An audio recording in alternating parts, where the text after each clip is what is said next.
सोचती हूँ कि दुनिया में कितना गम है और मेरा गम कितना कम है। हम जितना भी देखें ना, हम जितने भी दुखी हुए, हमसे ज्यादा दुखी कोई ना कोई है।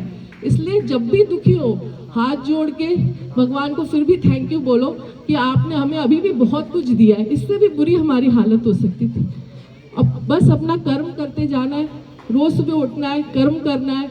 अगर आपको रिजल्ट मिला तब भी ठीक है, नहीं मिला तो और कर्म करना है। तो इसमें 3 चीजें होती है कि जब भी हम कोई कर्म करते हैं, hope for the best, hope रखिए, उम्मीद रखिए कि अच्छा ही रिजल्ट आएगा, सब कुछ अच्छा होगा। नहीं हुआ तो be prepared for the worst, कि नहीं हुआ तो मुझे पता होना चाहिए कि जो उल्टा अंजाम आया तो क्या होगा, मैं क्या करूँगी, उसकी भी तैयारी होनी चाहिए।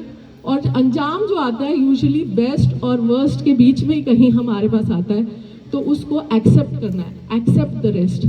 So hope for the best and be prepared for the worst and accept the rest. बाकी जो स्ट्रेस हमारे लाइफ में है उसके लिए बहुत सारी कोपिंग स्ट्रैटेजीज हैं, मेडिटेशन है, डीप ब्रीदिंग एक्सरसाइजेज हैं, हम चैंटिंग करते हैं, गायत्री मंत्र बोलते हैं, किसी को हनुमान चालीसा से शांति मिलती है, किसी को गायत्री मंत्र से मिलती है। तो ऐसी बहुत सारी चीज़ें, हमारी डाइट, कितना हम एक्सरसाइज करते हैं, कितना हम धूप में निकलते हैं, हर चीज़ हमारे मेंटल हेल्थ को कंट्रोल करती है।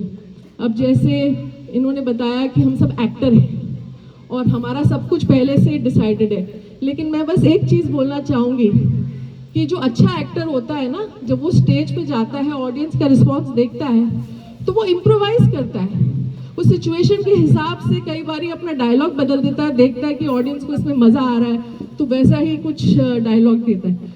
तो हमें भी अपने लाइफ में, हम अगर हाथ खड़े करके कह दें कि सब कुछ ऊपर से लिख के आया और हम कुछ नहीं कर सकते, फिर तो हम कर्म ही नहीं करेंगे ना।